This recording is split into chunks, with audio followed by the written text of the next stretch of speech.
Hey everyone, welcome to our next episode of Long Read Club.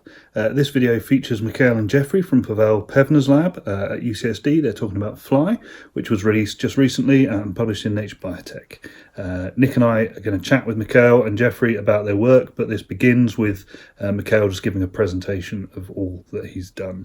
So hope you enjoy it, hope you find it useful, and Nick, it is possible to record an introduction in less than 25.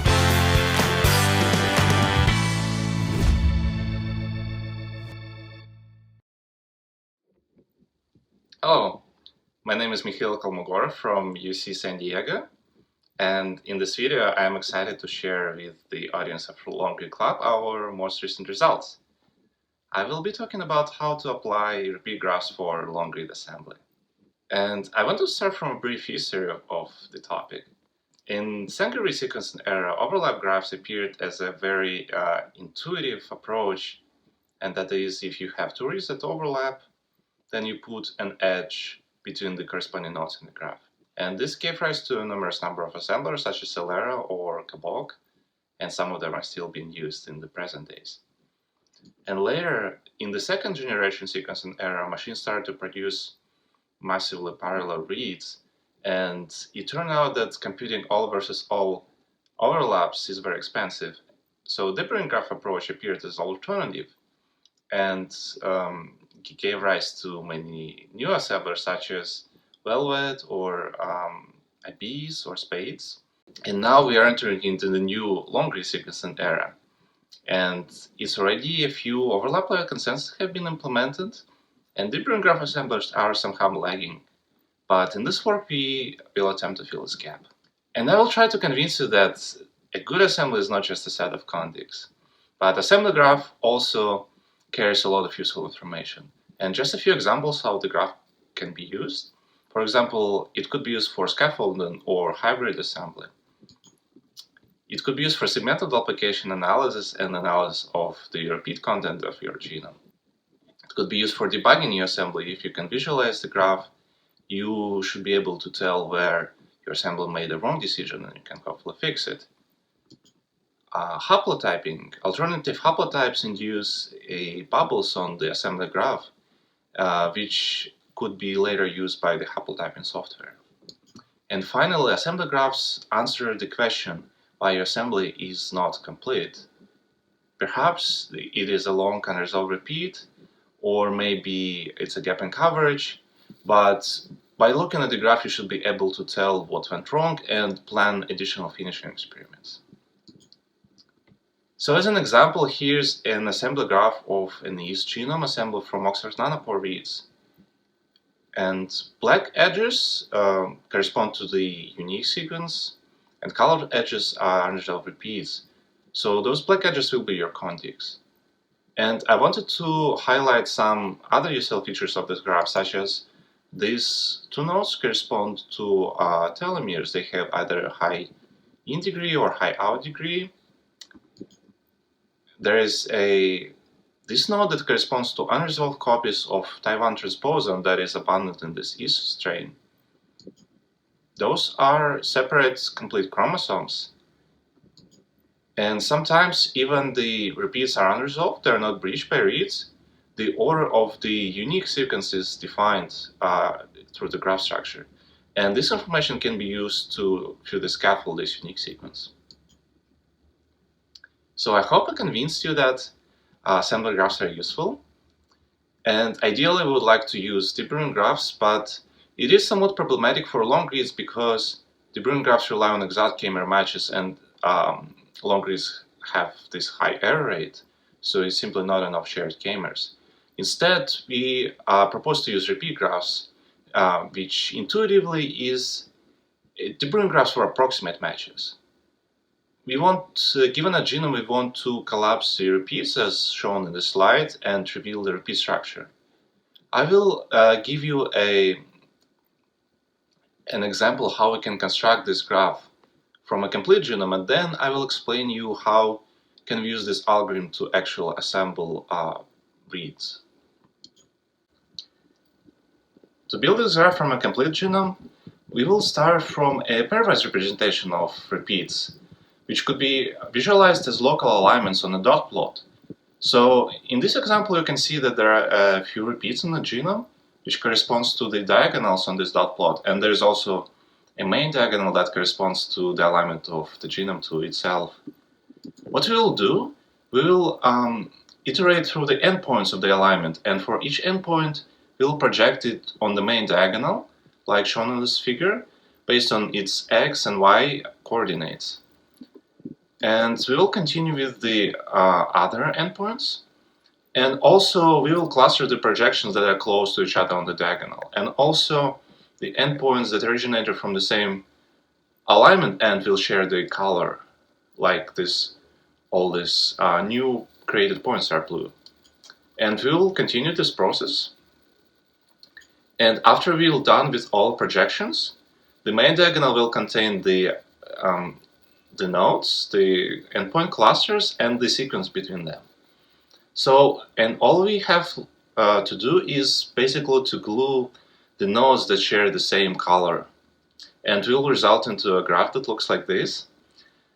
And then we will need to glue the parallel edges that share the same sequence. And this is our final repeat graph. And this is how we can build this graph from a complete genome. Now the question is, how can we apply it for read assembly? How can we generate repeat graphs from reads? First, let's assume that we somehow magically have this perfect repeat graph that corresponds to the given genome. So the reads actually will be subpaths on this graph because the genome goes through the graph and read is a substring of the genome. And what we can do, we can take one read and switch to any other read that shares a sufficient overlap with the current one. And we can continue this process, and this will basically correspond to a walk at the graph. And perhaps we should stop when we hit a sequence that already have been assembled. This will correspond to something that we call a disjoint tick. It's essentially a random walk on the repeat graph. And it turned out that we can generate this set of disjoint ticks really, really fast because we do not attempt to resolve repeats at this point. They might be misassembled, but it turns out that if you apply the repeat graph construction algorithm on a set of disjoint ticks, you will result in the same repeat graph as it had been constructed from a complete genome. And intuitively, it is because the misassemblies that could have happened in disjoint ticks are result of incorrectly resolved repeats. But these repeats will be collapsed back on the repeat graph, so we will be able to resolve these repeats correctly later. And after the graph is constructed, we apply conventional graph simplification procedures such as resolution of repeats using bridge and reads, like shown in this picture. And we also have additional algorithm called trestle that attempts to resolve unbridged repeats based on the heterogeneity between the repeat copies. So here's an example of a typical bacterial repeat graph after it has been constructed. And as you can see, there are a few repeats of multiplicity 2, there's a repeat of multiplicity 3, and there's even a repeat of multiplicity 5.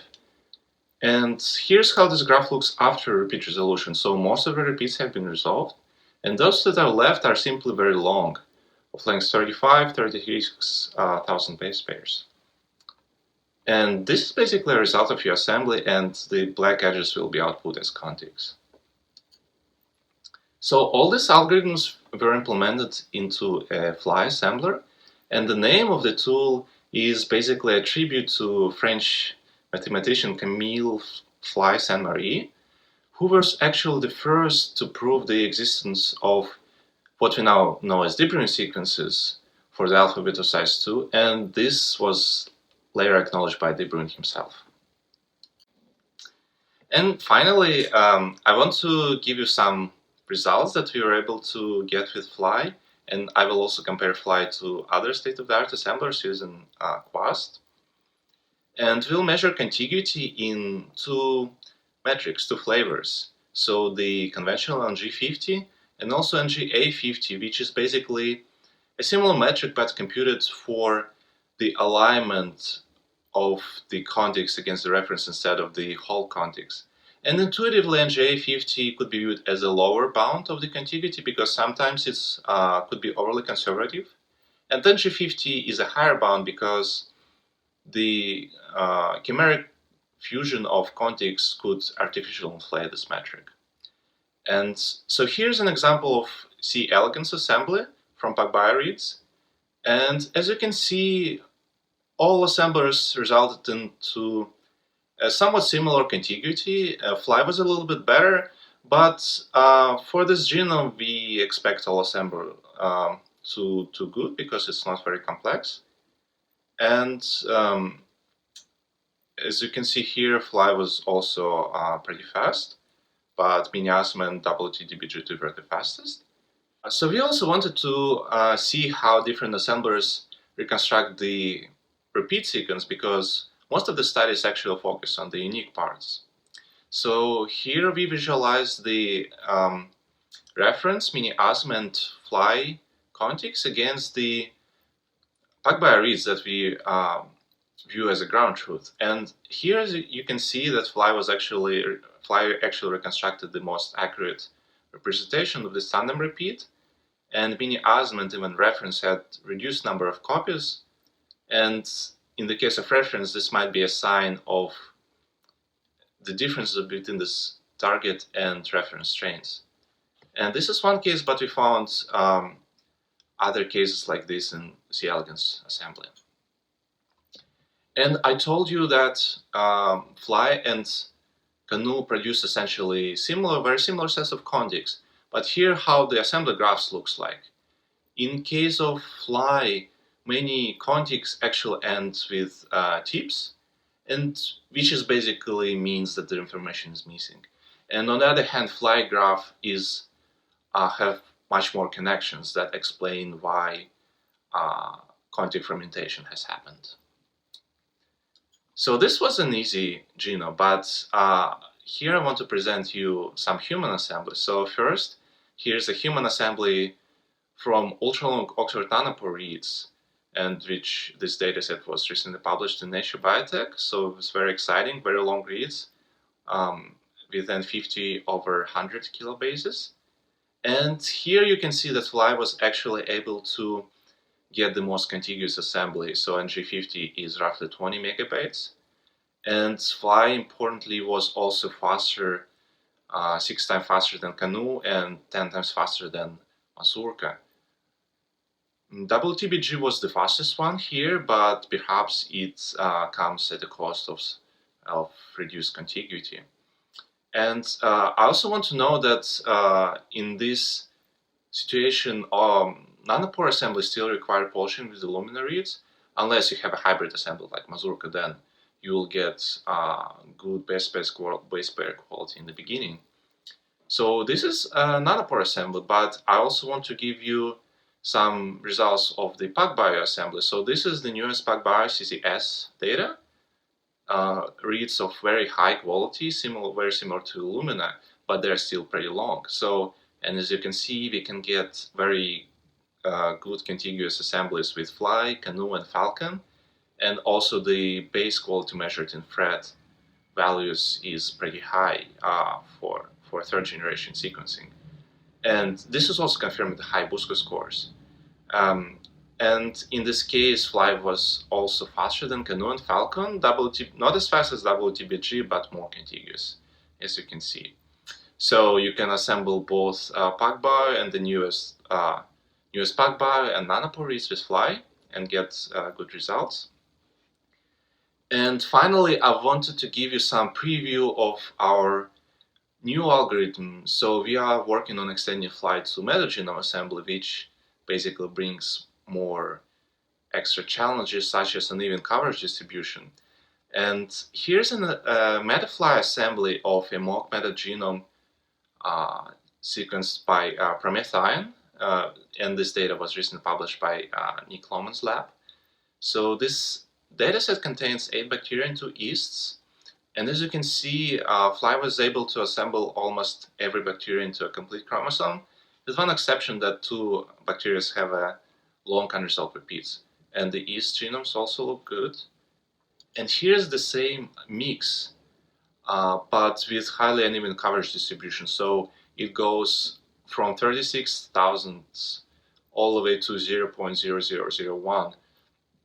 And obviously the species with coverage below 2x were not assembled, but if you have sufficient coverage, as you can see, you are able to assemble complete or almost complete bacteria or yeast with a good contiguity, and which with highly uneven coverage, which is an issue for other assemblers.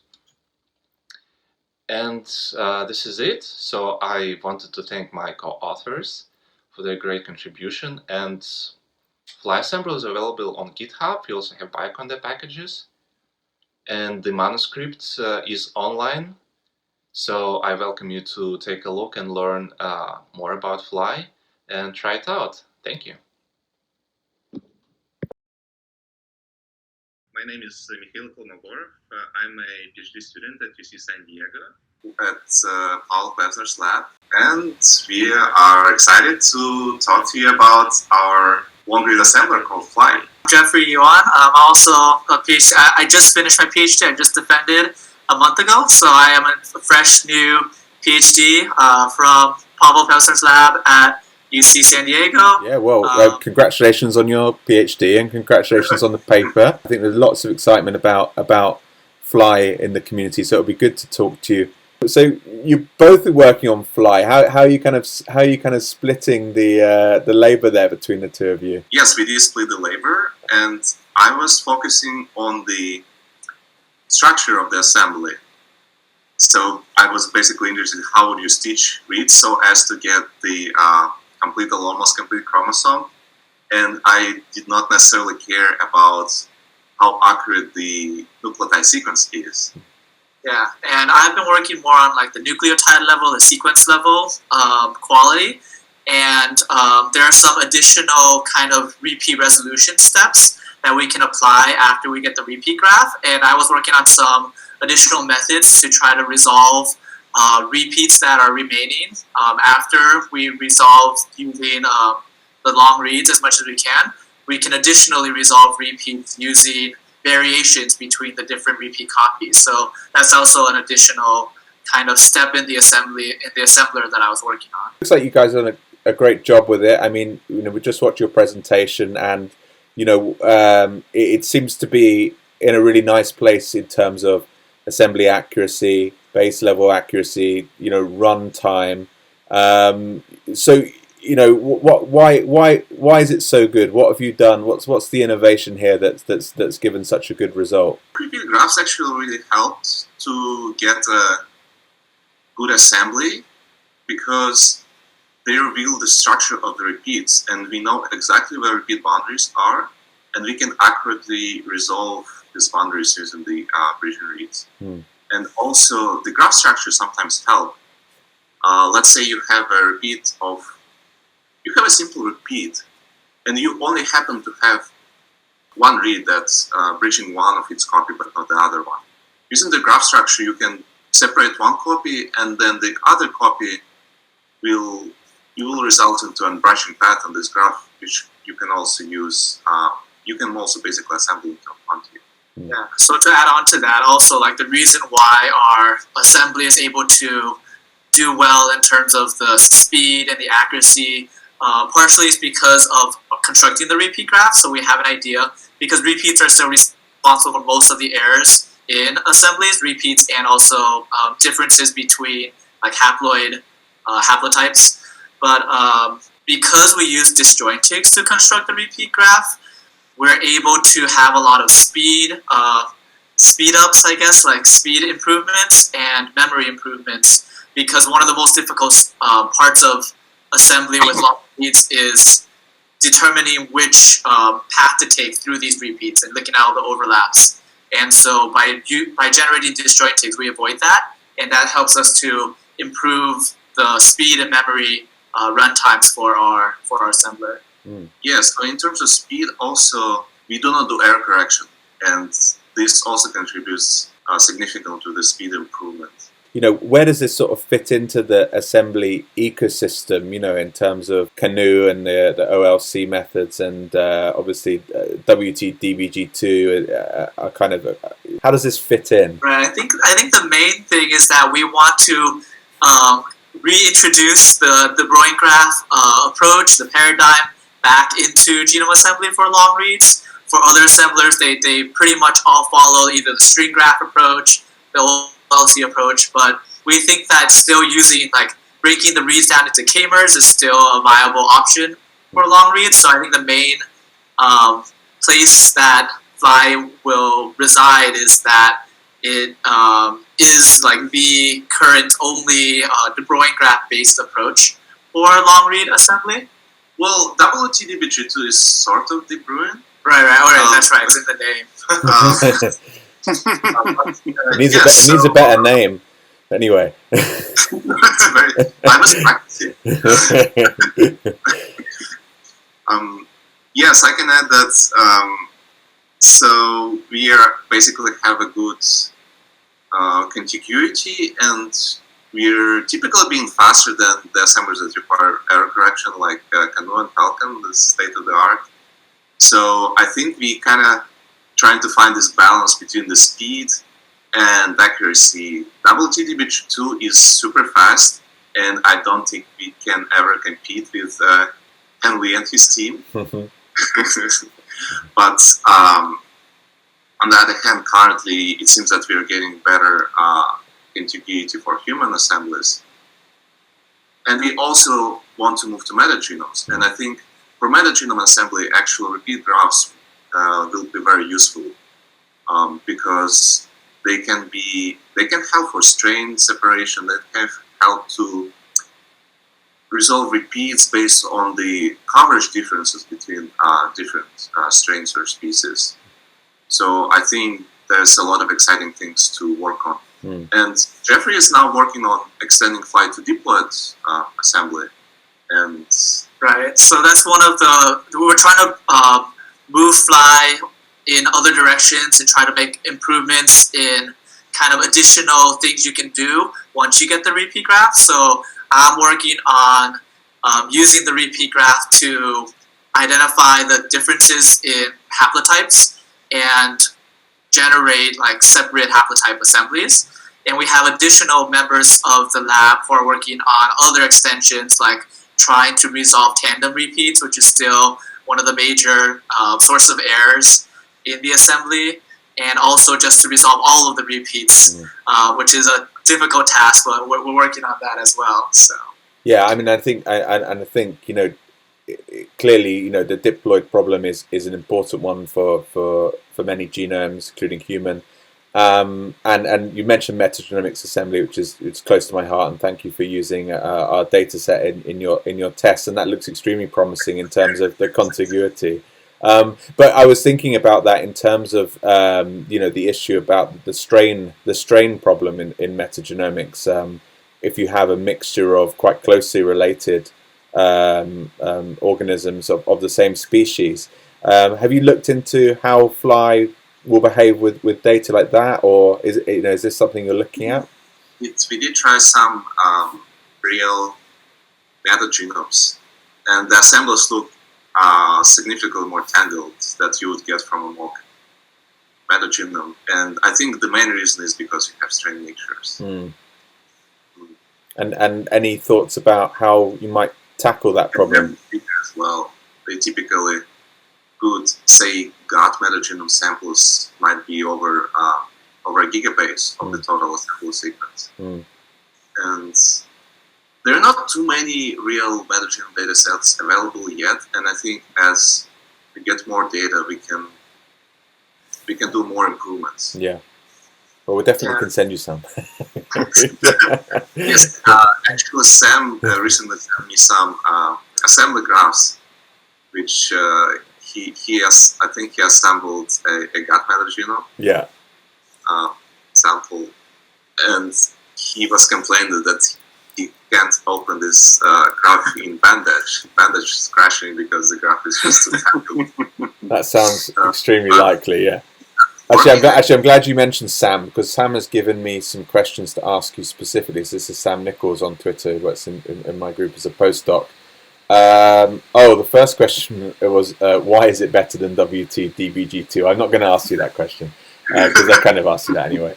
But he also wants to know what shortcomings do you think Flye has, and how would you like to improve it? So I can mention a shortcoming of. I think there is a shortcoming of using raw reads comparing to using corrected reads, and that is, if you have corrected reads, you can really set the thresholds for your repeat sequence identity to a lower value, and as a result, you will get a graph that is much simpler. And when you're working with raw reads, you have to set your sequence identity threshold to higher values. So you would collapse repeat copies on the graph with the identity that should be comparable to error rates of the reads. And as a result, the graphs are more complex, might be more complex. It really depends on the genome. So we see some examples when Canoe is doing much better than Flye, and these genomes typically have a lot of weird tandem repeats, so very high repeat content, and these tandem repeats are very specific. The tandem repeats they're not exact. They maybe have a few percent of the divergence between the copies, and I think in these situations, using corrected reads might actually help you a lot. But Flye actually can handle corrected reads as well, so you can use your favorite read error corrector like Canoe, and then plug the reads into Flye and also get an assembly, and then you can compare and see, and maybe even merge multiple assemblies.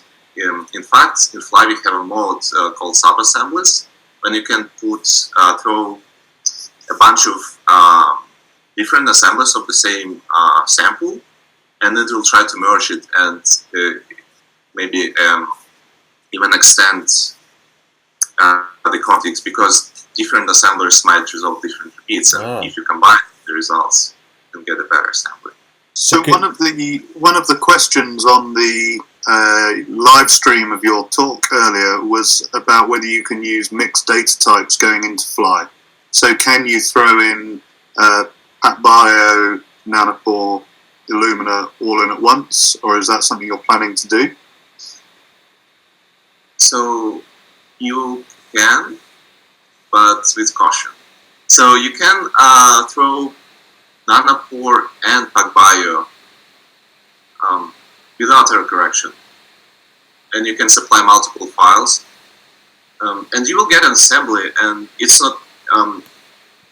In reality, we don't have the algorithms for assembling PacBio and nanopores, for the assembling the structure are very similar. We don't have too many differences. We almost have no differences in when we assemble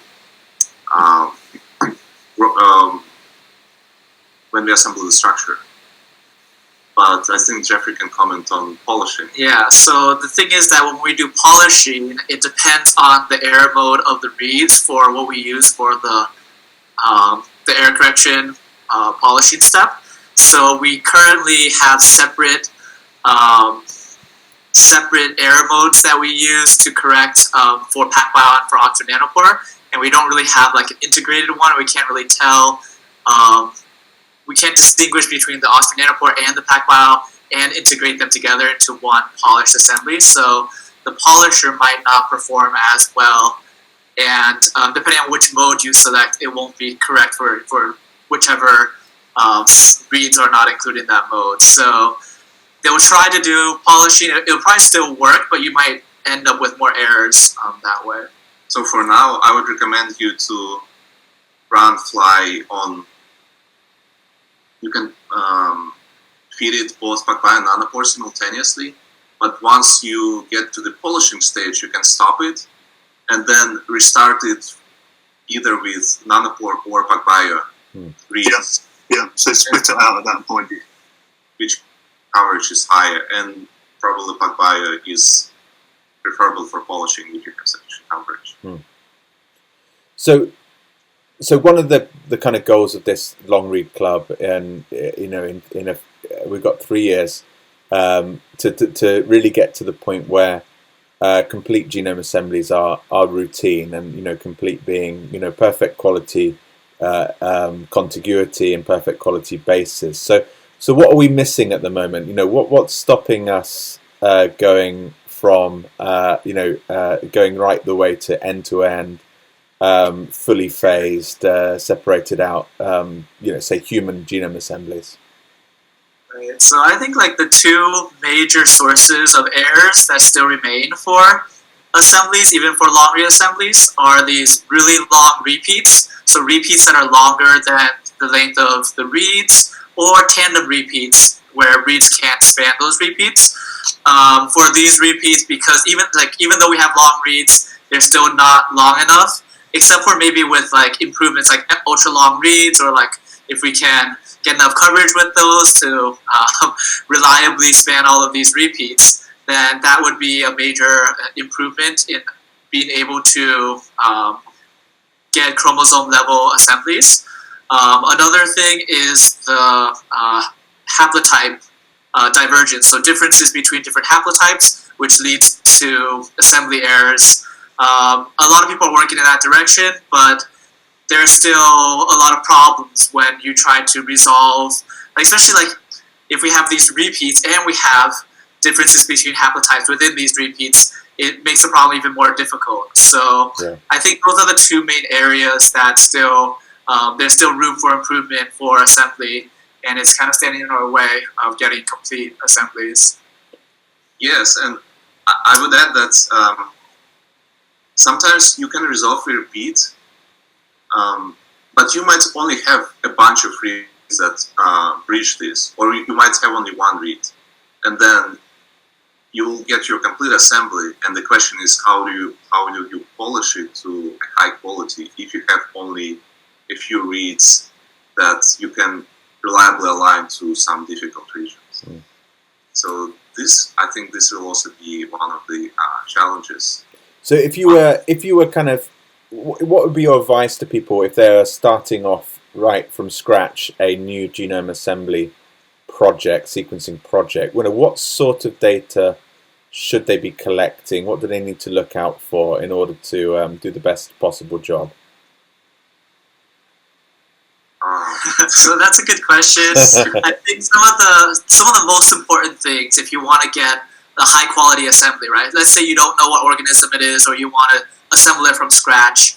And I think the most important is probably like having good coverage for the reads, and also having long reads, right? If you want to do a chromosome level assembly, the longer the reads, the better, and at least sufficient coverage. I think at least 30x, preferably even higher. Yeah. Okay. Yeah, I don't know if you want to add to that. And how do you go about obviously for a bacterial genome you don't need such long reads typically, and other genomes you need much longer reads. Have you found a way of defining that in advance? What is the correct read length to go for, or is there a way of trying to figure that out in advance? I think it's really hard to figure this out. It might really depend on the genome. Yeah.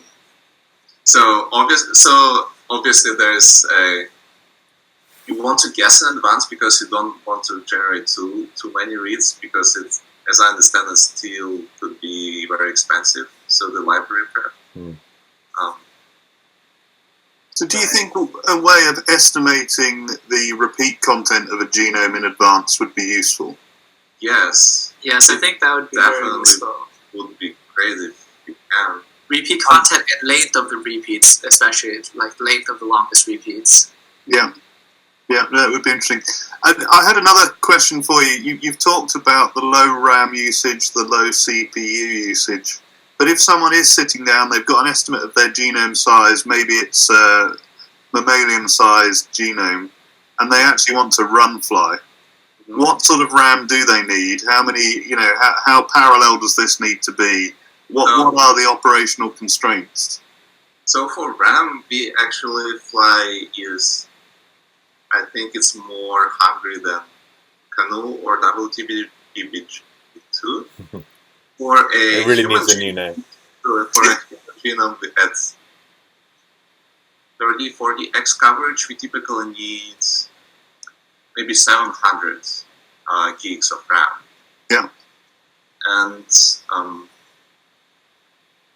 in terms of speeds, on our machine, it typically takes 3-4 days to assemble a human sample from 30-40x coverage in 30 threads. So I think it converts to around 3,000-4,000 CPU hours.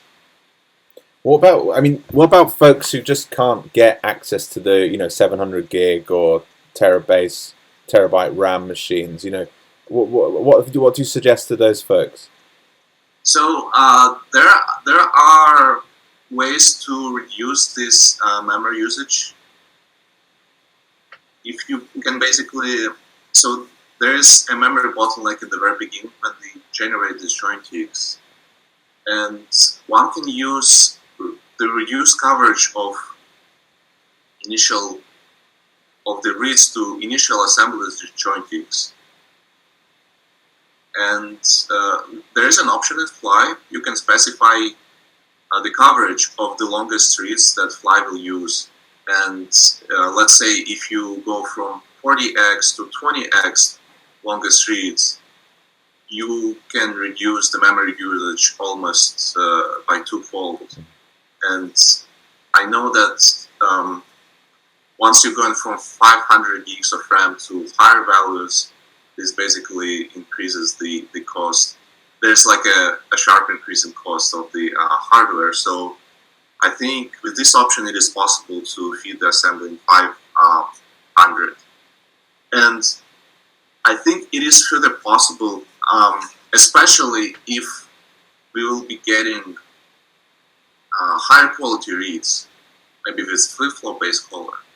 It is possible to subsample the k-mers that we are using for index reads. And this can also reduce the index size. So there are options. Okay. And I think we should focus on this topic in the future as well.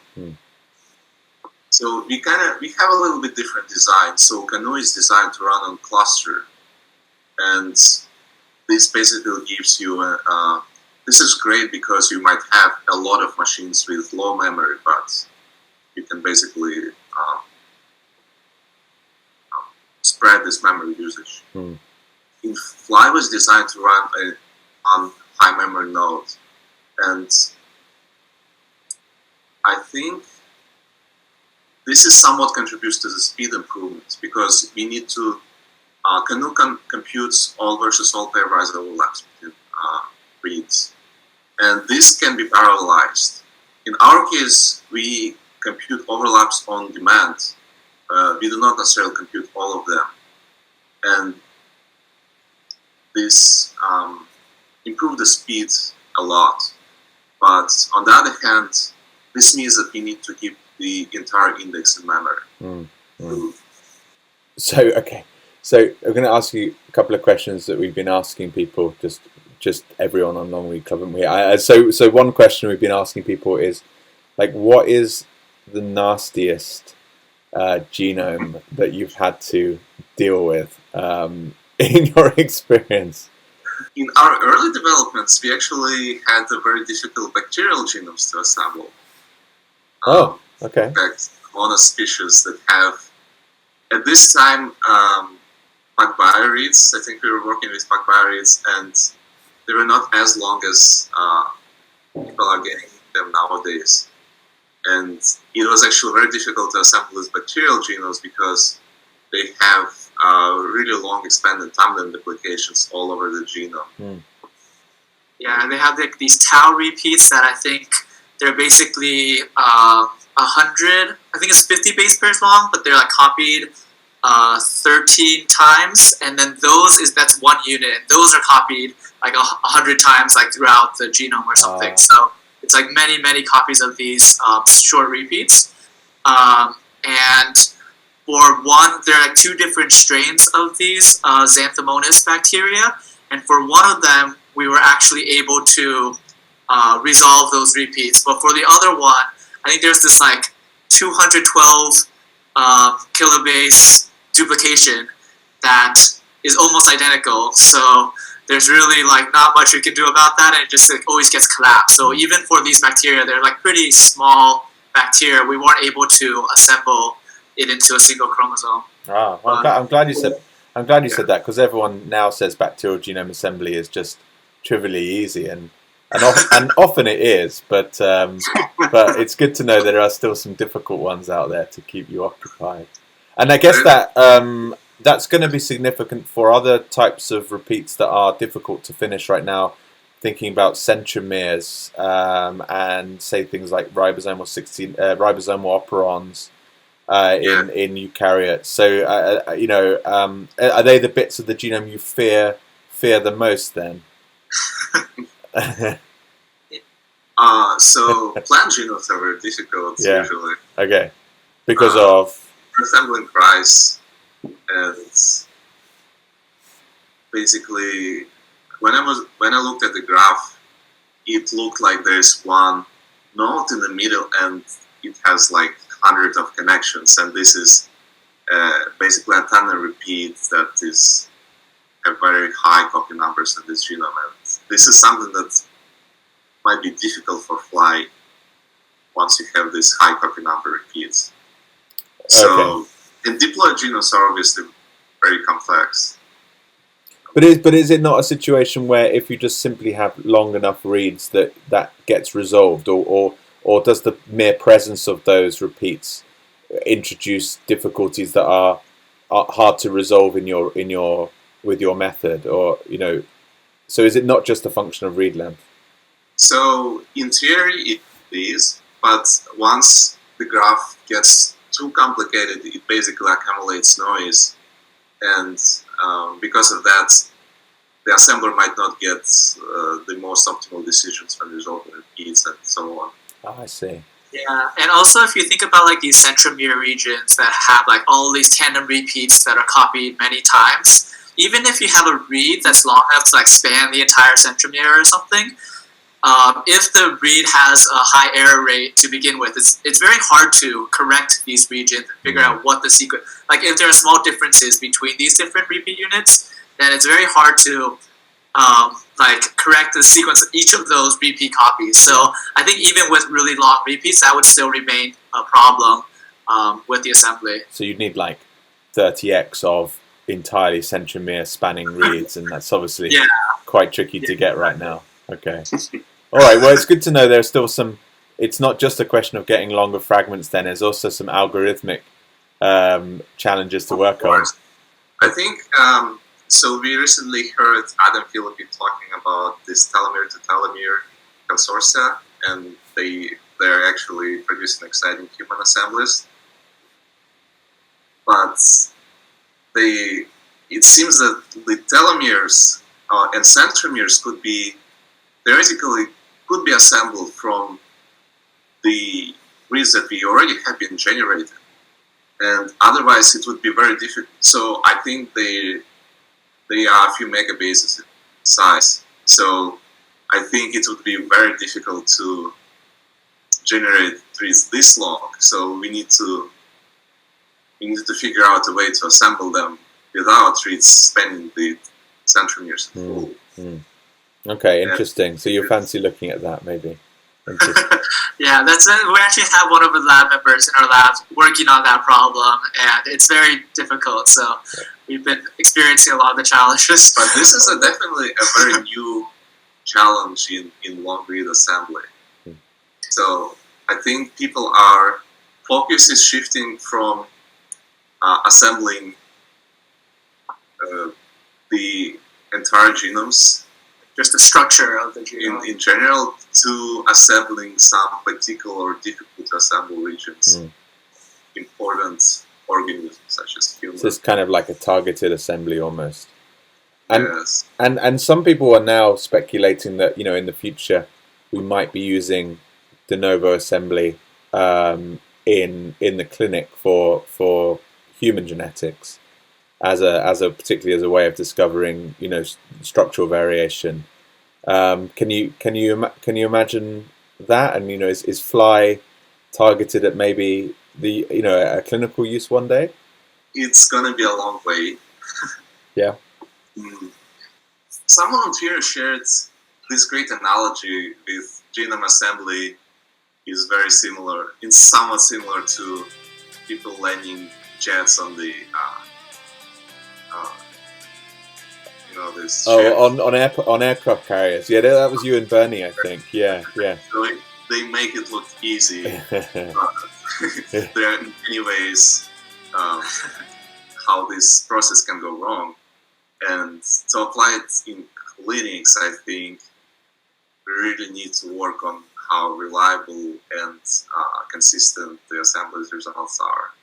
Have you thought at all about exploiting the real-time nature of some sequencing technologies where you can get hold of reads before you've actually finished sequencing the entire data set, and using that to reduce the assembly time? We have not, but it's a very interesting technology, and I think it would be useful for metagenomes. And if you can have your assembly real time, or you have some preliminary draft, and you are interested in particular bacteria, then you can really use this technology to focus on some genomes that you're interested in, or filter out the genomes that you're not interested in. Yeah, so like for metagenomes, usually there's only like a small subset of the species that make up the majority of the sample, the data set that you have. And once you get enough of that, you don't really need more of that data. So using this read until technology, you can detect when you get the same species you already have a lot of data, and start to detect the samples, the species that are not represented yet and that are like lower coverage maybe. That's one possibility. I was also just thinking about the practical thing. If you're running something like a Promethean, you can get 30x of human data from one sample in 48 hours. It's doable. And it would be great to start the assembly when you start sequencing. So you're already 48 hours, you're further through the process. And have you thought about that at all as well? You can do this sort of because you can assemble. So there are a few stages in the pipeline. First, Flye assembles the joint X, then it computes sort of consensus, then it resolves repeats. And you can start your disjoint X assembly. You don't need a lot of coverage. You maybe need 30, 40x, and you can definitely start it as soon as you have the sufficient coverage. And then you can resolve repeats later on, and you can add more reads. And I think it's definitely possible to do something like this. And probably you can, in real time, monitor this and even stop the run once you have all repeats resolved. I think this is... that's something I'm very interested in. Yeah, that's a new feature for Flye version 3 or something. Yeah. Yeah, I think especially for the disjointing generation step, I think even as you're generating reads, you can just check whether they overlap, and if they do, then you can just start building your disjointigs to begin with. So you don't even need... we don't have to do the all versus all overlap like Kanu does. So I think that could be something that could possibly just generate disjointigs on the fly as we're generating reads. So it would be great if you could normalize out the metagenomes as you go along, because as you said, you get a very skewed abundance distribution with tens of thousands of X of the most abundant organisms. But obviously, once you've seen 50X, you don't really want to keep adding that into the graph. So it would be great if you could somehow ignore anything coming from genomes that you've already kind of happily assembled early on in the run. That would be a really nice feature, I think. Definitely. Right, so giving you some stuff to do, that's good. And it's Yes. it's still morning your time, so you should be able to get on with that today, I think, right?